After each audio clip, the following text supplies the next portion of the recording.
बहुत ही रोचक कहानी लेके आपके सामने उपस्थित हूँ। आशा है आपको पसंद आए और पसंद आए तो आप उसको अपने प्रियजनों को भी भेज सकते हैं। अगर भेजेंगे तो जो आपको आनंद आया वो आपके प्रियजनों को भी आएगा। बात ऐसी थी कि एक बार एक महात्मा जी एक नदी के किनारे बैठे हुए थे और उस नदी पर एक नाव में सवारियां बैठ रही थी। नाविक उसमें सवारियां भर रहा था। तो महात्मा जी बैठे हुए थे, वो देख रहे थे। तो उन्होंने अपने शिष्य से कहा कि ये नाव तो डूबेगी। शिष्य ने कहा क्यों महाराज? कि बस डूबेगी। तो ऐसा होता भी है कि जब किसी को कुछ ऐसी बात मालूम पड़ती है तो वो तुरंत शेयर करता है। तो उसने 2-4 लोगों से कही, 2-4 लोगों ने जो लोग बैठ रहे थे उनसे भी कही। तो लेकिन कोई विश्वास करता है, कोई नहीं करता। तो जिन लोगों ने विश्वास किया कि महात्मा जी कह रहे हैं, वो लोग तो रुक गए और बाकी के लोग चले गए।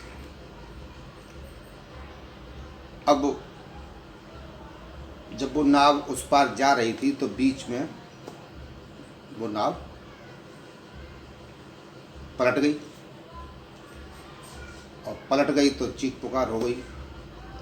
जो भी था किसी भी तरह से वो लोग बचे, क्योंकि ज़्यादा गहरी वो नदी नहीं थी, थोड़ी ही गहरी थी। तो बच के निकल के सब लोग आ गए।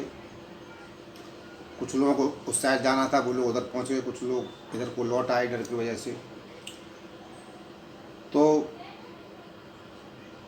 वापस आ गए तो किसी को ख्याल आया कि अरे यार, महात्मा कह रहा था कि ये नाव डूबेगी। वो तो बहुत महान संत हैं भाई, उन्होंने भविष्यवाणी कर दी थी, है ना।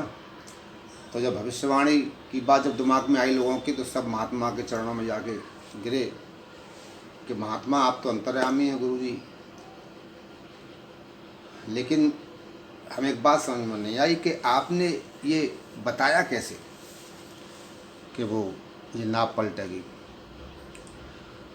आप इसका मतलब भविष्य ज्ञाता हैं, आपको भविष्य की जानकारी हो जाती है। तो बोले कि बेटा मैं कोई भविष्य वक्ता वगैरह नहीं हूँ, मैं सादा भक्त हूँ, भगवान को याद करता हूँ और एक सामाजिक व्यक्ति हूँ। लेकिन कुछ कंडीशन देख के मैंने ऐसा कह दिया था। तो लोगों ने पूछा कि हमारा ऐसा क्या देखा था आपने? फिर देखो, तुम्हारी नाव में एक व्यक्ति बंदर ले जा रहा था कि हाँ साहब, एक व्यक्ति कुत्ता भी ले जा रहा था कि हाँ साहब, और एक व्यक्ति के पास बकरी भी थी कि हाँ साहब, और एक और व्यक्ति था जो कि पीपल के पत्ते वगैरह कुछ ऐसा चारा ले आ रहा था कि जो कि ज़्यादातर बकरी ही खाती है। जी साहब। तो मुझे बताओ कि जहाँ इतने लोग, इस तरह के लोग होंगे, वो नाव तो पलटनी है। क्योंकि बकरी की आदत है कि वो अपने स्वभाव की वजह से हर समय मुँह चलाती रहती है और वो खाती रहती है और वो खाने की तरफ दौड़ेगी।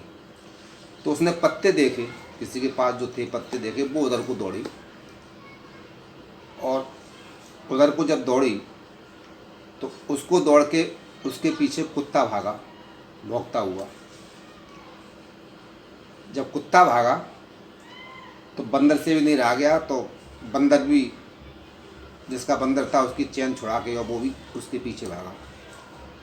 मतलब कुत्ता और बंदर की जो छेड़छाड़ होती है, वो भी आपने वीडियो बहुत सारी आती हैं फेसबुक पे, यूट्यूब पे, तो वो आपने काफ़ी देखी होगी कि बंदर किस तरह से कुत्ते को छेड़ता है। कभी थप्पड़ मार के भागता है, कभी ऊपर से मारता है, कभी नीचे से मारता है, तंग करता है उसको। तो वो अपनी आदतन वो उधर दौड़ा और वो भी उसको कुत्ते को भौंकने लगा।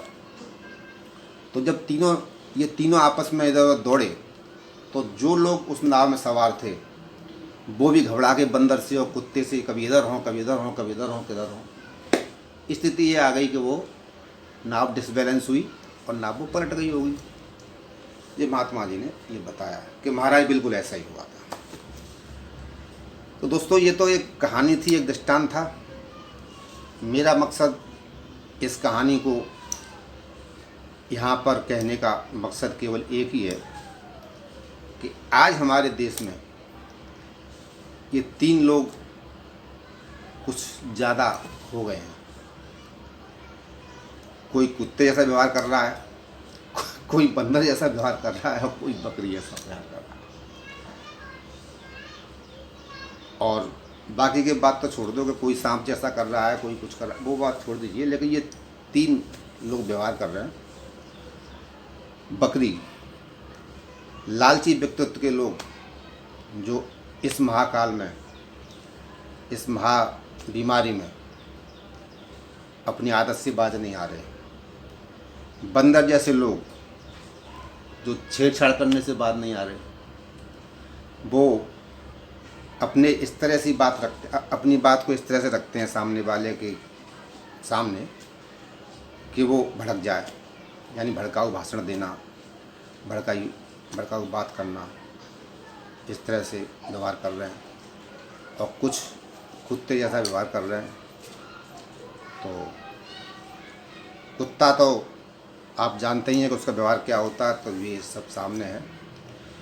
इस महामारी के दौरान बेईमानी, मौके का फ़ायदा उठाना, सरकार ने कहा था कि आपदा को अपने अवसर में बदलिए, तो वो लोग अवसर में बदल रहे हैं, यानी मौके का फ़ायदा उठा रहे हैं। कई बार बताया मैंने कि सिलेंडर 40-40 हज़ार का गैस सिलेंडर, ऑक्सीजन सिलेंडर दिया। एम्बुलेंस वाले अपने हिसाब से लूट कर रहे हैं। यहाँ तक कि हमारी आत्मा ही मर जाती है उस समय सुन के, या लोगों का ज़मीर ही मर गया है कि कफन मुर्दा घरों में वहाँ शमशान घाट पर जाते हैं, उसको कलेक्ट करके धो के प्रेस करके फिर दोबारा मार्केट में उतारने वाले कुछ ग्रुप, कुछ चोर इस तरह के भी मिले। क्या हो गया हमको? इस महामारी में भी दिमाग काम नहीं करना, मतलब काम नहीं कर रहा। अरे भाई, ये सब कुछ तो तुम्हें आदतन आप करते रहना, लेकिन इस समय जब महाकाल का चक्र बड़ी तेज़ी से चल रहा है, उस समय तो प्रभु को याद कर लो और कुछ ऐसे कर्म कर लो कि प्रभु आपसे खुश हों। साधना कर लो, भगवान का, राम का नाम ले लो। सब कुछ भी कर सकते हो, वो तो छोड़ो। लेकिन कुछ ना करो तो कम से कम इस तरह के व्यवहार तो ना करो। डॉक्टर्स को देख लीजिए, जहाँ मौका मिल रहा है वहाँ काट रहे हैं सब लोग। मतलब सब डॉक्टर की नहीं कर रहा हूँ, कुछ डॉक्टर। नर्सिंग होम में देखिए वो स्टाफ की हालत देखिए, व्यवहार उनका किस तरह का हो गया है। या तो ये कह लीजिए कि वो इतने चिड़चिड़े हो गए हैं, इतने परेशान हो गए हैं, तो इसलिए उनके व्यवहार में अंतर आ गया। तो जो ही परिस्थिति है, मेरा ये स्टोरी सुनाने का मकसद यही है कि बड़ी वेदना होती है दोस्तों इस तरह की बातें सुन के। इस तरह की जब सब कुछ घटना, इस तरह की घटना हमारे सामने आती हैं, तब